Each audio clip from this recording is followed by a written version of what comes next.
Buen día, jóvenes. Buenos días. Buenos días. Buenos días, profe.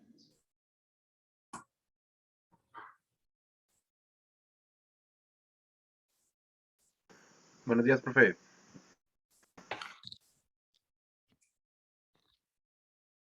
Vamos a esperar 2 minutos más para ver quién más se conecta y comenzamos.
Nuevamente, buenos días a todos. No se les olvide poner presente en el chat para tomarles en cuenta la asistencia.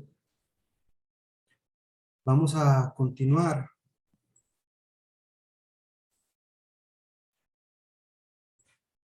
Con transferencia de calor. El examen del viernes va a ser, puede incluir teoría, algo de teoría de lo que vimos del libro de Welty, del libro de Mott, y ejercicios relacionados con el capítulo 9 y con el capítulo 16 del libro de Mott. En el capítulo 9, cálculo del número de Reynolds en secciones circulares y no circulares, cálculo de velocidades, puede ser velocidad local, velocidad promedio, velocidad máxima en base a lo que se ve en el capítulo 9 para los perfiles de velocidad en flujo laminar y turbulento, y del capítulo 16, la parte que corresponde a momentum lineal, ¿sí? Aplicando la ecuación, la segunda ley de Newton, en donde se analizó el teorema de momentum lineal, ¿sí? Eso sería para el viernes. El examen estaría disponible antes de las 11 para que tengan oportunidad. El examen sería de 11 a 1. Se los enviaría yo por medio de Classroom. Si hay alguien que falte de aceptar la invitación a Classroom o que por alguna razón todavía no esté, me contacta por favor por mensaje para ver de qué forma lo incluimos, porque ahí es donde se va a subir el examen. Entonces los voy a subir con anticipación para que tengan oportunidad y no haya ningún inconveniente, para que cumplan con los requisitos que vienen en las instrucciones, ¿sí? Y que es cargar el formato, perdón, cargar las respuestas en Classroom en formato PDF o en imagen, pero con las características que van a venir en las instrucciones. O sea, que tengan las 2 horas efectivas de 11 a 1 para que puedan resolver los problemas, ¿sí? Y que puedan resolver el examen. El día de mañana no hay clase, ahí les envié la notificación por parte de la institución. Algunos estaban pendientes de si iba a haber alguna modificación con el día inhábil. Se queda en jueves, es decir, el día de mañana. No tendríamos clase el día de mañana y el viernes sí, y el viernes es cuando tenemos el examen, entonces no tenemos ningún problema con eso, ¿sí? Si hay alguna duda con respecto a eso, vamos a aprovechar el tiempo para que externen sus dudas con respecto a la evaluación y luego continuamos con este tema que es transferencia de calor en estado estacionario. ¿Alguna duda con respecto a la evaluación?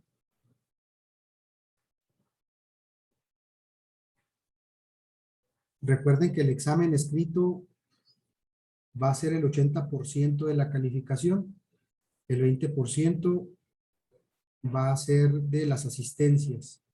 Las asistencias se van a tomar en cuenta hasta hasta el día 10 de septiembre, desde que iniciamos hasta el día 10 de septiembre. Ahorita ocupamos los días anteriores, lunes y martes, los ocupamos todavía con el tema de la unidad 1, pero las asistencias ya cuentan para la unidad 2.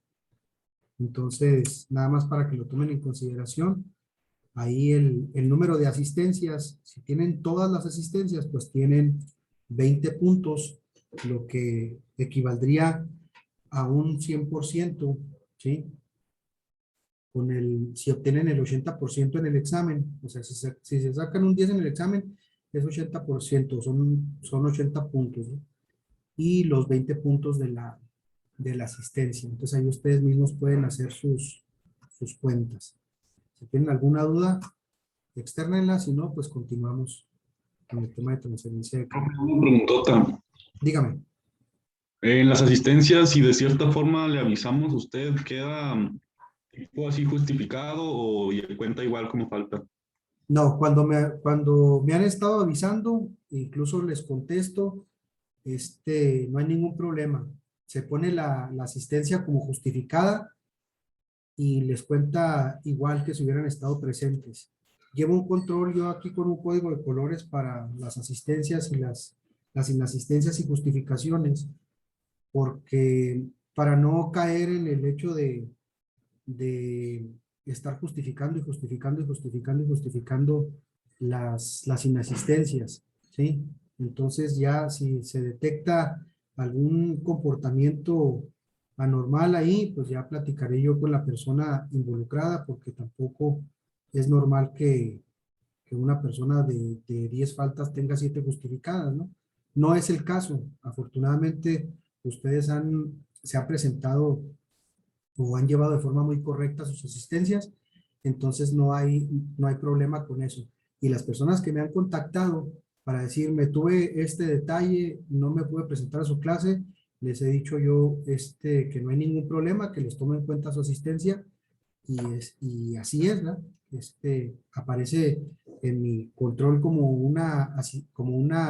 justificada, pero les cuenta como asistencia sin ningún problema. La gente que no se ha reportado, esa sí tiene su falta y pues son unos cuantos puntitos ahí menos. ¿Alguna otra duda, jóvenes? Profe, yo le quería preguntar conforme al examen, ¿está hecho para 2 horas o es más simple? Casi no la escucho, Carla. Si era Carla la que preguntó. No sé si pueda subir un poquito el volumen de su micro o le pongo un poquito más de atención.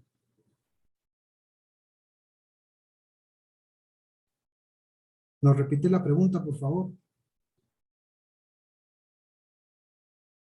Le puso mensaje, profe. Al WhatsApp. Ok. Aquí está. No, en el chat de Sí, aquí. aquí lo estoy viendo. El examen está planeado para menos de 2 horas. Por lo regular, cuando son puros problemas, son 3 problemas, que en total suman 100 puntos, ¿no? Y tienen un grado de complejidad que lo puedan resolver en 1 hora, en 1 hora y media. Los que han estado invirtiéndole un poquito más de tiempo, aparte de lo que llevamos en clase, no van a tener problemas para completarlo en esas 2 horas. Los que no le han invertido nada más que lo que han visto aquí en clase, pues no tengo la seguridad de que lo vayan a poder completar en esas 2 horas. Cuando es teoría y problemas, por lo regular manejo un poco de teoría y 2 problemas, pero también está programado para que lo puedan realizar en menos tiempo del que tienen disponible. Lo que yo les recomiendo para que hagan más eficiente el tiempo es que tengan a la mano sus tablas de conversiones, que tengan a la mano las tablas de propiedades de los fluidos, ¿sí? Y que tengan a la mano, en este caso para la evaluación 1, las tablas de las tuberías para que puedan obtener los diámetros interiores y las áreas efectivas de flujo. Que armen un formulario con lo que hemos visto en los diferentes capítulos, que tengan su formulario a la mano para que no se vayan para que tengan todas las herramientas ahí y puedan resolver sin ningún problema y no estar en los documentos buscando hasta que lo necesiten, sino que lo tengan ahí a la mano, ya sea de forma electrónica o de forma física. Si tienen oportunidad de imprimir algunas de las hojas que les puedan servir como formularios o las tablas y tenerlas en un acceso más rápido, pues también lo pueden hacer, ¿verdad? Es recomendable. Si tienen bastante destreza en la computadora para estar cambiando de documentos y localizar las páginas de forma rápida, pues también es otra opción. Pero por eso también he estado tomando la decisión de subir el examen al menos 15 minutos. He estado subiendo exámenes a veces hasta media hora antes de la hora que inicia la clase, es decir, a ustedes les subiría el examen entre 10:30 y 10:45 a más tardar, para que tuvieran esos 15 minutos para poder tomarle fotos a las respuestas o escanearlas en PDF, que sería lo ideal, que subieran un solo documento en PDF con todas las hojas de respuesta. Ahí en las instrucciones viene cómo deben de ir la solución de los problemas, deben de especificar las tablas de donde están tomando los datos, todas las hojas deben de tener su nombre completo, debe de ser completamente legible, los cálculos deben de tener una secuencia lógica, ¿sí? No puede haber números mágicos ahí, que no se pueda rastrear de dónde vienen, porque no les voy a decir que es muy frecuente, pero sí ha pasado que de repente aparecen números y unidades mágicas ahí, ¿verdad? Que están correctas, pero no tienen ninguna relación con el procedimiento. Entonces, pues sucede. Para que no entren en confusión y no vaya a haber detalles de ese tipo, pues se recomienda que cada quien se enfoque en su examen. Es el mismo examen para todos. Pero la recomendación es que cada quien haga su esfuerzo propio, porque cada quien tiene una forma de resolver los exámenes, de abordarlos. Incluso cuando uno como docente maneja una metodología o un estilo para la solución de los problemas, de cualquier forma, cada uno de ustedes le imprime de forma consciente o inconsciente, le imprime algo característico a la solución del examen y eso se nota. Entonces, pues así están las cosas, que tengan el tiempo suficiente para, para resolverlo, para escanearlo o para tomarle fotografías y también que lo puedan cargar a la plataforma. ¿Sí? La subida de los documentos a la plataforma no lleva mucho tiempo y menos cuando son documentos en PDF porque no quedan muy grandes los documentos. Las imágenes tampoco, entonces también por eso les doy ese tiempo adicional para que las 2 horas sean efectivas en la solución de los problemas. ¿Sí? Pues ustedes lo terminan, ustedes lo empiezan a las 10:30, por ejemplo, y lo estarían terminando a las 12:30 y les quedaría esa media hora para escanear y cargar a la plataforma. ¿Alguna otra duda?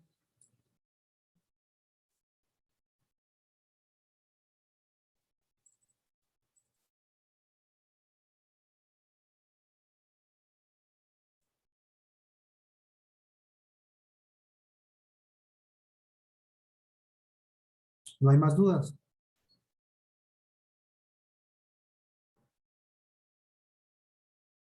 Bien, continuamos entonces con el capítulo 3.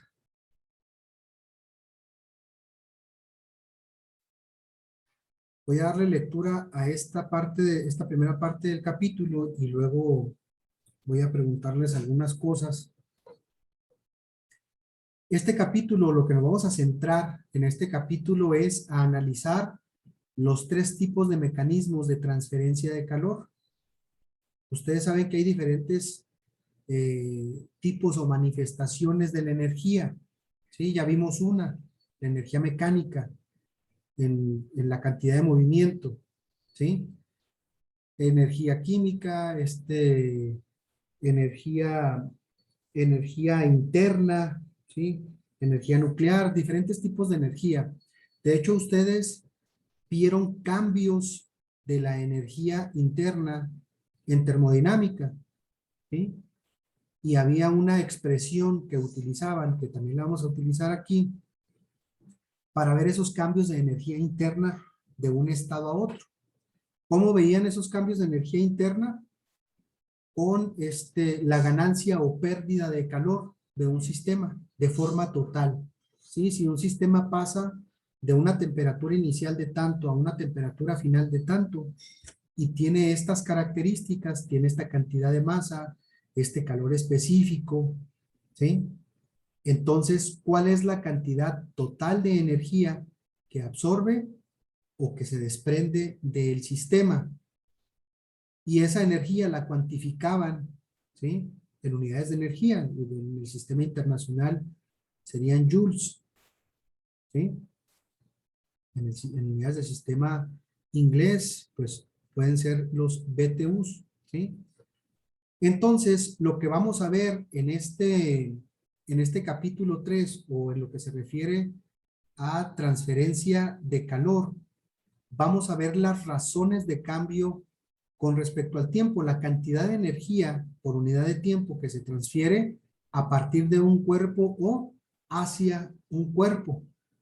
En ese sentido, o a través de un cuerpo, ¿sí? En ese sentido, hay 3 mecanismos básicos de la transferencia de calor, que seguramente ustedes ya conocen, que es conducción, convección y radiación, ¿sí? La conducción se da a través de un sólido o bien de un fluido que se encuentra estático, que no tiene movimiento, ¿sí? La convección se da a partir de una superficie a un medio en movimiento, o bien de un medio en movimiento a una superficie. La clave para la convección es el movimiento, que haya movimiento. Si no hay movimiento, no hay convección. Y hay 2 tipos de convección: convección natural y convección forzada, ¿sí? Y está, por último, la radiación. La radiación se da entre superficies y no necesita un medio para transferirse, se puede dar en el vacío, ¿sí? La conducción de calor está representada o está explicada por la ecuación de Fourier, que la vamos a ver aquí. La convección puede explicarse a partir de la ley del enfriamiento de Newton y la radiación a partir de la ley de Stefan Boltzmann. ¿Sí? Aquí hay una cuestión que tenemos que tomar en cuenta. Seguimos manejando el concepto del continuo. Sabemos que un sólido, si lo vemos a nivel macroscópico, lo podemos ver perfectamente constituido. Sin embargo, conforme vamos introduciéndonos hacia la parte interior del sólido, si vamos ampliando nuestra visión hacia el interior, vamos a darnos cuenta que hay espacios vacíos, ¿sí? A nivel microscópico o nanoscópico. Entonces, vamos a considerar que los materiales que aquí tenemos o que vamos a trabajar son homogéneos y que las propiedades aplican para todo el cuerpo, ¿sí? No hay una pérdida de continuidad. Es decir, en cualquier punto que ustedes midan, van a tener un dato relacionado con las propiedades del fluido. En el caso de la conducción, hay un valor o una propiedad que es clave para la conducción, ¿sí? Y se le llama conductividad térmica. Esa conductividad térmica se considera que es la misma en todas las partes del sólido, ¿sí? Para la convección, el coeficiente convectivo se supone que es el mismo, es homogéneo en toda la superficie. Y para la radiación, la constante de Stefan Boltzmann se considera también que no tiene variaciones. ¿A qué le llamamos conducción de calor en estado estacionario? No hay que confundir lo que vamos a analizar nosotros, que es la tasa de flujo. Obviamente la tasa de flujo está relacionado con una variación con respecto al tiempo, o está el tiempo involucrado, ¿sí? La tasa de flujo de calor está identificada como la cantidad de calor total por unidad de tiempo. Es decir, cuánta energía por segundo, cuánta energía por minuto o cuánta energía por hora se transfiere, ¿sí? O se capta de un sólido o hacia un sólido o hacia una superficie o hacia un cuerpo o hacia un medio. Sin embargo, esa tasa de flujo puede ser constante, ¿sí? Si estamos teniendo una tasa de flujo de, por decir cualquier cosa, 1 kilojoule por segundo, podemos considerar que esa tasa de flujo puede ser constante, que durante todo el tiempo de análisis, ese kilojoule por segundo se mantiene constante. ¿Qué pasa cuando hay fluctuaciones que en lugar de ser 1 kilojoule por segundo, en otro momento pueden ser 2 o puede ser la mitad? Entonces ahí hay variaciones con respecto al tiempo de la tasa de flujo. Y entonces pasamos de estar en un estado estacionario donde no hay variaciones con respecto al tiempo, donde el flujo de calor es constante, a un estado en el que tenemos variaciones con respecto al tiempo y se le llama estado transitorio. Estas variaciones o esta tasa de flujo de calor la podemos comparar con el flujo másico que teníamos o con el caudal que teníamos en cantidad de movimiento o lo que analizamos del teorema de momento, ¿sí? El caudal está determinado como una cierta cantidad de volumen por unidad de tiempo. Y sin embargo, durante todo el proceso del análisis, consideramos que el caudal era constante. Lo mismo va a pasar en esta primera parte del análisis de la transferencia de calor, ¿sí? ¿Se acuerdan entonces lo que veían ustedes en termodinámica de los cambios de energía interna o la determinación de la cantidad de calor absorbido o emitido? ¿Sí lo vieron? Bueno, seguramente lo vieron, a lo mejor no se acuerdan, pero sí lo vieron, ¿verdad? En mecanismos de transferencia, ¿qué tanto revisaron de la transferencia de calor? ¿Alguien que me pueda hacer un comentario ahí?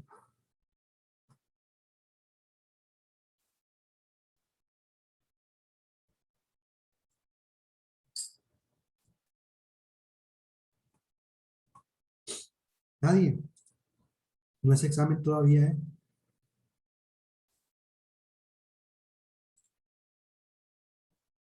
¿Qué tuvieron oportunidad de revisar en mecanismos de transferencia? Sí, vimos un poco de la ley de Boltzmann, incluso algunos problemas. Y la ley de Newton de enfriamiento. La ley del enfriamiento de Newton, ok. Entonces sí vieron convección y radiación. Y seguramente vieron conducción porque es una de los mecanismos, bueno, más sencillos, ¿verdad? De los tres de la transferencia de calor. Es la Bueno. ley de Führer. Sí. ¿La ley de qué, perdón? De Führer, algo así, no sé cómo De se Fourier. Fourier. La ley de Fourier, así es. Ok. Sí.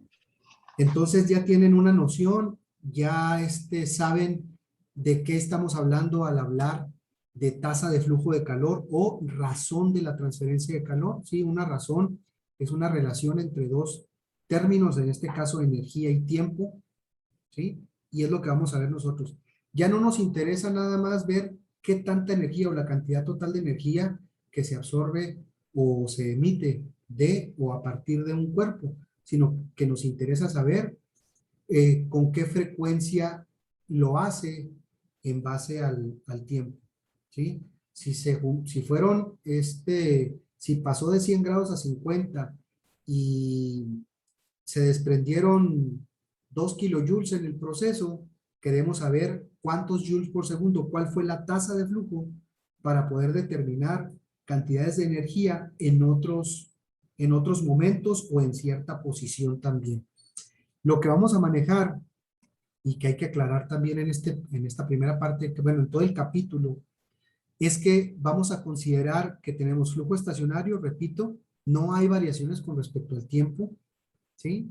Por lo tanto, los cambios de energía con respecto al tiempo van a ser iguales a cero, ¿sí? Ahorita vamos a ver ahí alcanzamos a ver el modelo matemático, pero también hay otra cuestión que vamos a considerar las variaciones de energía, ¿sí? En una sola dirección. Nosotros tenemos nuestro sistema de coordenadas en 3 ejes, ¿no? X, Y y Z. Para este caso se simplifica y consideramos que las variaciones son en una sola dirección. Por lo tanto, vamos a tener flujo estacionario unidireccional o unidimensional, que es lo mismo. Bueno, en el análisis de transferencia de calor, con frecuencia se tiene interés en la razón de esta transferencia a través de un medio. ¿A qué se refiere a la razón? A la variación a la cantidad de energía por unidad de tiempo en condiciones y temperaturas superficiales estacionarias. ¿A qué se refiere con esto? Que no varían con respecto al tiempo. Si nosotros tenemos una temperatura, hablando de un problema de conducción, si tenemos una temperatura, este es el sólido, tenemos una temperatura en esta superficie y otra temperatura diferente en esta otra superficie, eso es lo que genera un gradiente de temperatura y lo que motiva la transferencia de calor. Si no hay gradiente de temperatura, no hay transferencia de calor, ¿sí? Pero consideramos que la temperatura en este lado, si es de 100 grados centígrados, durante todo el tiempo de análisis va a ser 100 grados centígrados, ¿sí? Y esta, si es de 20 grados centígrados, durante todo el tiempo de análisis va a ser 20 grados centígrados. A eso nos referimos con temperaturas estacionarias. ¿Cómo va a variar la temperatura? Va a variar con respecto a la posición, ¿sí? Desde 100 hasta 20 con respecto a la posición. Y eso nos genera una razón de cambio de la temperatura con respecto a la posición, que se conoce como gradiente de temperatura. En este tipo de problemas se puede resolver con facilidad sin la intervención de ecuaciones diferenciales mediante la introducción de los conceptos de resistencia térmica. Ese concepto de resistencia térmica no sé si lo abordaron en mecanismos de transferencia. De todas formas lo vamos a retomar aquí o lo vamos a ver por primera vez en este capítulo. Es un concepto muy importante.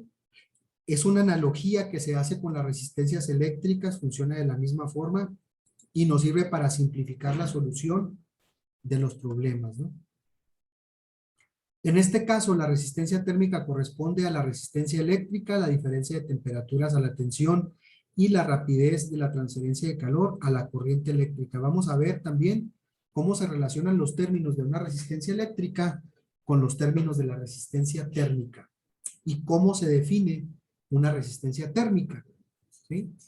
Se inicia este capítulo con la conducción unidimensional de calor en estado estacionario, en una sola dirección y no hay variaciones con respecto al tiempo. En una pared plana, en un cilindro y en una esfera. Por lo tanto, vamos a utilizar coordenadas cilíndricas y coordenadas rectangulares, ¿no?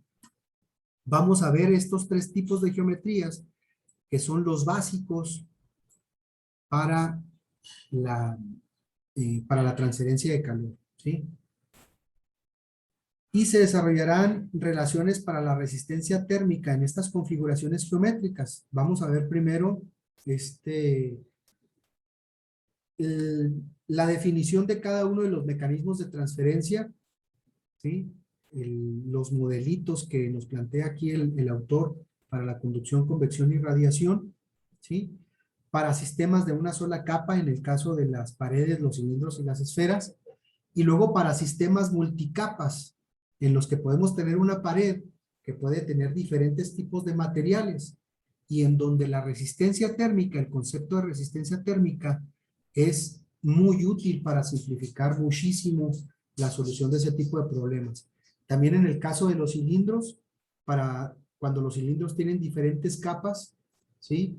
Y de diferentes materiales.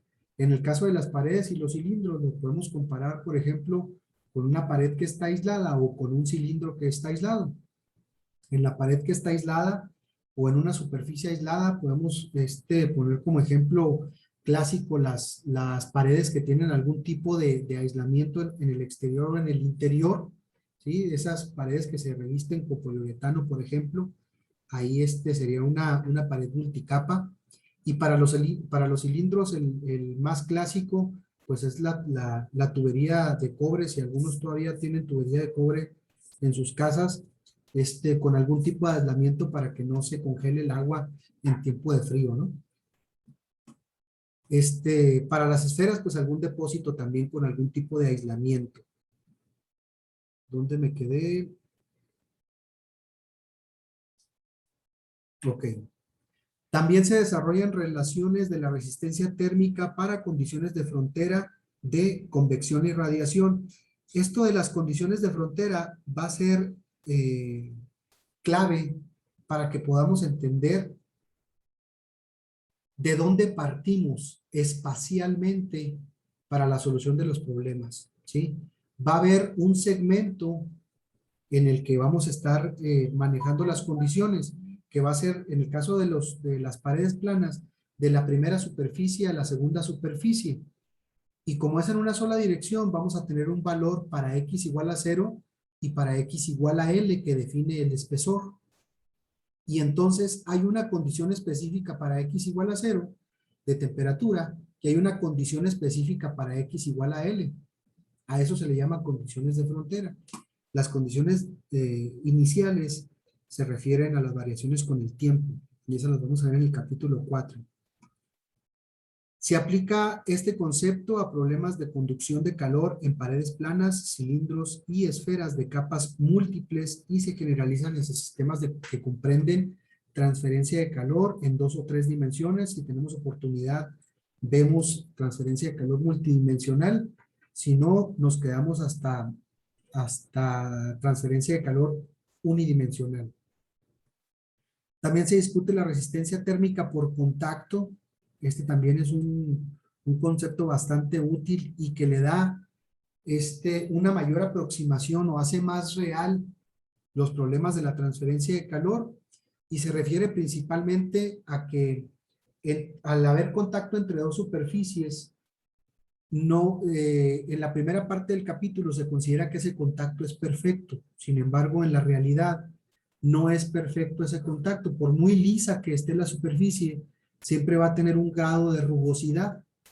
En esa rugosidad, al entrar en contacto dos superficies, se generan picos y valles, espacios vacíos a nivel microscópico, que pueden afectar las propiedades o que pueden afectar la transferencia de calor. Cuando sucede esa unión principalmente entre materiales que son altamente conductores, como los metales, la resistencia térmica por contacto toma mucha relevancia. Cuando son materiales que no son conductores, que son aislantes, ahí se puede despreciar de forma justificada las resistencias por contacto, ¿sí? Pero en algunos casos son importantes y hay que considerarlas y también lo vamos a ver. Y el coeficiente total de transferencia de calor. Aquí nosotros vamos a ver el coeficiente de transferencia de calor para los sistemas de conducción y convección, pero se maneja también el coeficiente total de transferencia de calor que involucra la suma de los coeficientes de transferencia de calor dentro del sistema, ¿sí? Y se desarrollan relaciones para el radio crítico. Este es otro concepto que vamos a ver también, radio crítico del aislamiento. Nosotros podemos pensar que si ponemos una ligera capa de aislamiento sobre un cuerpo es suficiente para que mantenga la temperatura o para que no pase la temperatura, es decir, para que se mantenga caliente o se mantenga frío. Sin embargo, hay un espesor crítico que se debe agregar a las superficies porque si no, en lugar de funcionar como un aislante, funciona como o genera una fuga de calor, ¿sí? Que no cumple, o una entrada de calor que no cumple con el objetivo de aislar ese cuerpo, ¿sí? Para un cilindro y una esfera. Por último, se discute la transferencia de calor estacionaria desde superficies con aletas y algunas configuraciones geométricas complejas comunes de encontrar en la práctica a través del uso de factores de forma de conducción. Está a punto de terminarse, de interrumpirse la transmisión, nos queda menos de un minuto.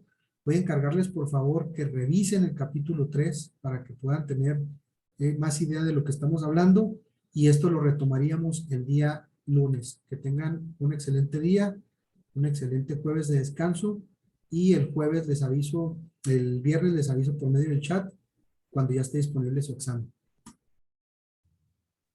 Muchas gracias, profe. Gracias, profe. Gracias. Hasta pronto. El lunes. Hasta el lunes.